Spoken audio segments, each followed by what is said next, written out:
বিসমিল্লাহির রহমানির রহিম। আমি আজকে খাসির মাথা দিয়ে মুগ ডাল দিয়ে রান্না করবো। তেল দিয়ে দিলাম, এখানে কাঁচামরিচ আর পেঁয়াজ দিয়ে দিলাম। পেঁয়াজ এখন সব দিন না, নামানোর আগে আবার অল্প তেল দিয়ে পেঁয়াজ দিয়ে আবার একটা বাগার দিন।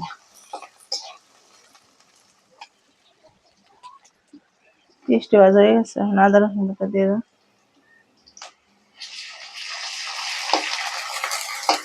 গন্ধটা যাওয়া পর্যন্ত ভাজতে হইব। লবণ দিয়ে দিই।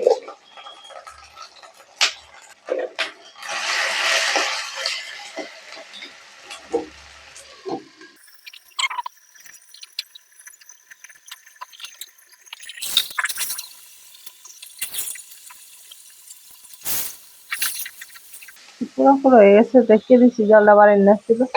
দিয়ে দিলাম শুকনো মরিচ, হলুদ মরিচ দিয়ে দিচ্ছি। আমি এটা বাজতে তারপর গোসটা দিয়ে দিই। এই যে খাসির মাথা, মাথা যেহেতু এই লগে অনেক কিছু থাকে, আমি আবার সুন্দর করে বাচ্চা বাচ্চা সেদ্ধ করে রাখছিলাম। দিয়ে দিই।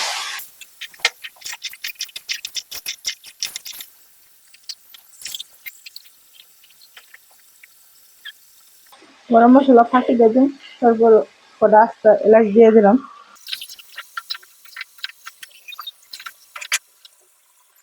আলহামদুলিল্লাহ, আমার গোষ্ঠী কষানো হয়ে গেছে গা। এখন আমি ডাল দিয়ে দিলাম। আমি ডাল দিয়ে আরো আগে ভিজিয়ে রাখছিলাম। এই যে আমার বুটের ডাল। বিসমিল্লাহ।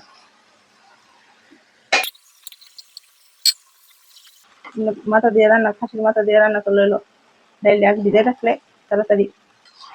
আমি 2 ঘন্টার মতো হয়েছে ভিজিয়ে রাখছিলাম।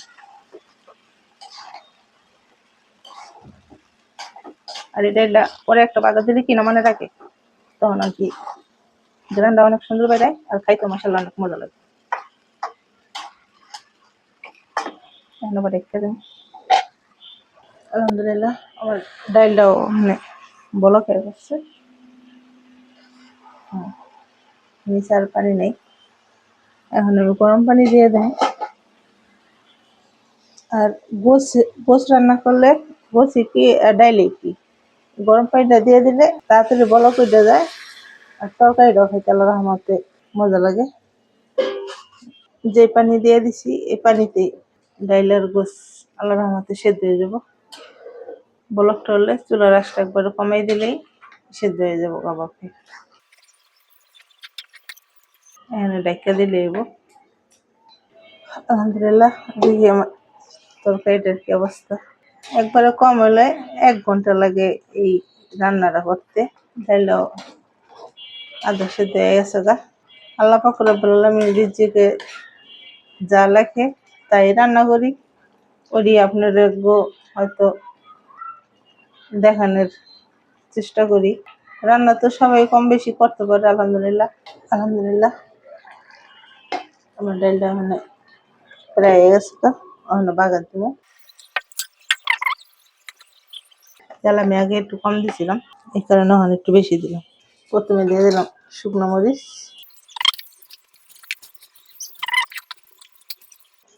পেঁয়াজের লাগে মরিচটা ভাজা হয় না, এই কারণে আমি পেঁয়াজটা আগে দিচ্ছি, মরিচটা আগে দিচ্ছি। আর জিরাটা পরে দিলে জিরার ওই যে মাছটা কাঁচা থাকলে কামড় লাগলে একটা গন্ধ আসে, এই কারণে আমি জিরার আগে দিছি। এখন আমার পেস্টটি দিয়ে দিলাম।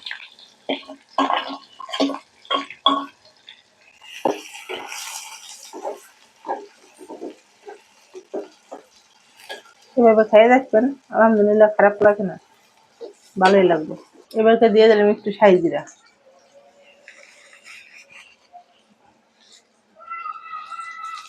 শাহি জিরা আর আপনি জিরার এই দুটা সেন্ট একলা গইলে অনেক ভালো লাগে।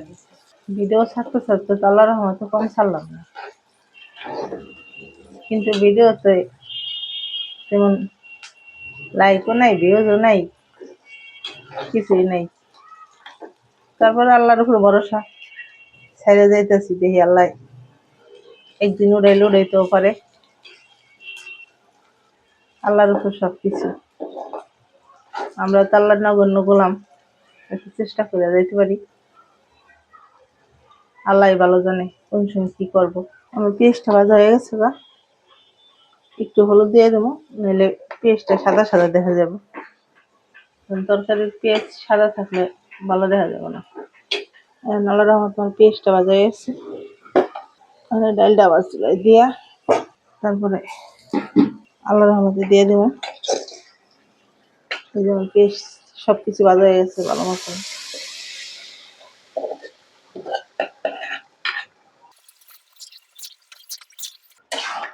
বেশি একটু জল রাখবো না, হালকা ভিজা ভিজা হইব।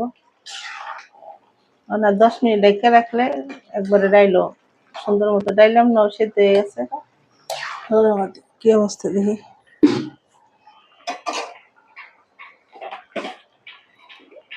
এখানে গরম মশলার ফাঁকিটা দিয়ে দেবো। আমি যখন কষাইছি গোস্ত হনো দিয়ে দিছিলাম, আর বাকিটা এখন দিয়ে দিলাম। এখন ডেকে দেবো। আলহামদুলিল্লাহ হয়ে গেছে। ডাইলটা একবার পুরা সেদ্ধ হয়ে গেছে গা, কিন্তু দেখা যেতেছে আস্তে আস্তে যে আসলে সেদ্ধ হয়ে গেছে। এখানে নামাই হেলাম, পরে পরিবেশন করে আপনার বাংলার আমাকে দেখাইতে পারবো। আলহামদুলিল্লাহ এই যে দেখেন আমার বুটের ডাল দিয়ে আর খাসির মাথা দিয়ে যে রান্না করছি, এই যে ডালটা, তো ডাল দেখা যায় কিন্তু আস্তে কিন্তু গলে গেছে গা, অনেকই নরম হয়েছে। আমি আবার একবারে গালাই হেলাই নেই, একবারে গালাইলে মজা লাগে না। দয়া করে যারা আপনারা সবাই ইউটিউব থেকে দেখবেন আমার চ্যানেলটা সাবস্ক্রাইব লাইক শেয়ার করে দিন। আর পেজ থেকে যারা দেখবেন তারা আমার পেজটাকে ফলো লাইক শেয়ার করেন। আলহামদুলিল্লাহ, আসসালামু আলাইকুম।